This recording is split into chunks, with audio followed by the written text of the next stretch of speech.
Hey, what's going on, everyone?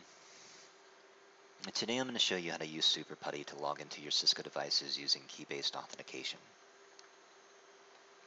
Now, before we can actually use SuperPutty, if you don't already have Putty installed, go ahead and head over to putty.org. Click here, and then download the Putty executable file for your operating system, whether it's 64-bit or 32-bit. All right. And then once you have that installed, go ahead and go over to or type in SuperPutty, and then click on the GitHub link, scroll down,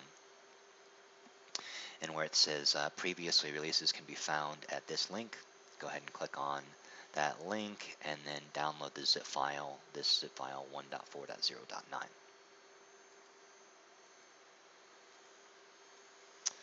Okay, so after you actually install Putty, it's going to come with this program, PuttyGen, which is going to allow us to create our SSH key pair.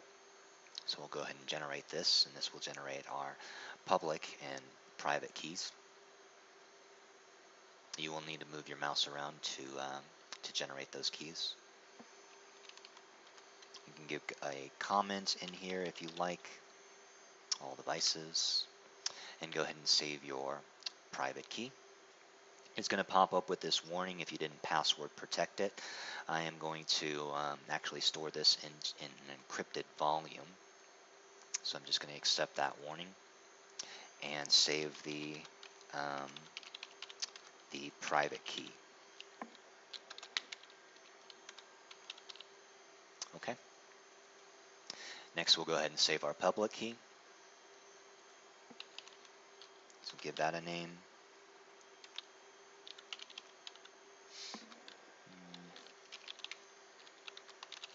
Okay. All right, so now that we have those two keys saved, we're going to go ahead and copy the public key. And make sure you're not copying the whole thing. There are words at the beginning such as SSH, RSA, and then whatever your comment was. Don't copy those things at the beginning and the end. Those words at the beginning of the end. Okay, so go ahead and open up Notepad and paste in that key, and then we're going to do a little bit of editing on this key to make it resemble, something of a rectangle. We're going to go ahead and copy this and head over to any one of our devices, and we're going to go ahead and import this key. Okay, you will need a username, and then key string, and here as well, paste in that key. Okay. Now, if you want to verify whether your key was successfully imported or not, you can use the command show run pipe section IPSSH, and the key is going to show you its fingerprints in the running configuration. You can compare that fingerprints. In this case, mine is A0C9. So I'm just going to compare that fingerprint with this one. I'm not sure if you can see this or not, but I can assure you that it does say A0C9. Okay. So I'm going to go ahead and accept that. And now you will have to go to every single one of your devices and basically do the same thing. So to just kind of save some time, I'm going to just kind of create a text file here and import this text file into my SolarWinds network configuration manager.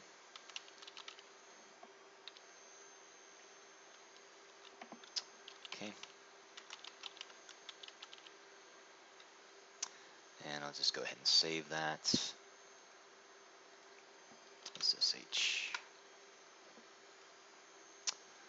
All right.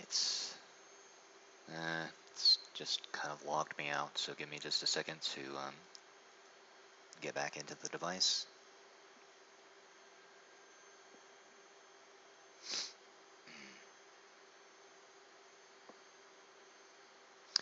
Okay, now I'm going to just select all the devices that I want to upload that configuration file to. I won't choose all of them.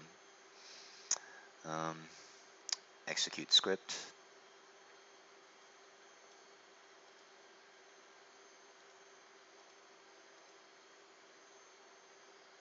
Okay, this should be ready to go. Execute on 8 devices.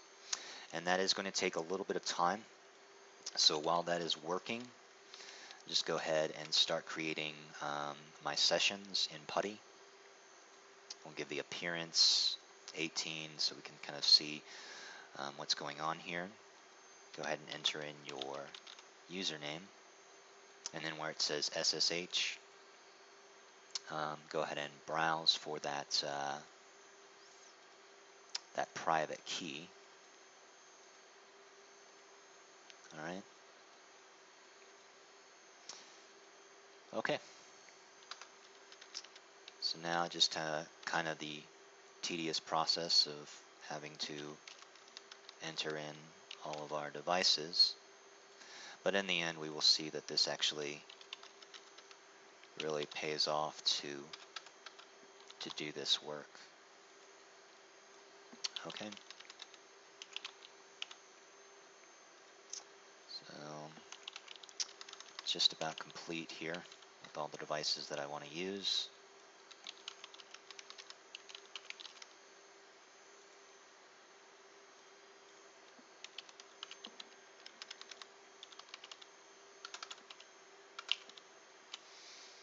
All right. Now we're basically ready to import all of our sessions into SuperPutty. So we're going to extract that zip file. You can extract it to any location. Launch the application. It's going to ask us where PuTTY is actually installed, or where the executable location is.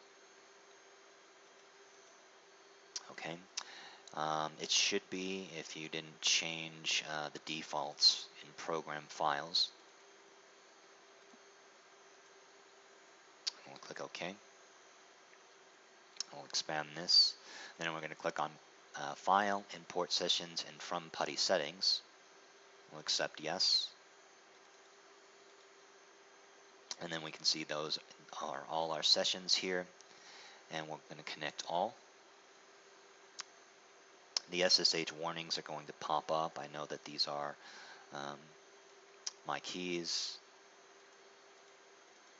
So I'm just going to accept yes on all of those.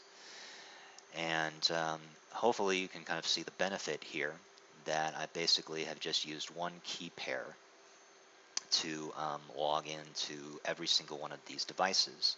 So rather than having to log into each device separately and having to enter in, a password over and over and over again, I can just use basically one key pair to access all of these devices. And this really helps, especially if you're troubleshooting and having to go back and forth between one device to another. It just makes troubleshooting a lot easier to do. So that pretty much does it with SuperPutty and key-based authentication. I hope this has been helpful. Have a good day.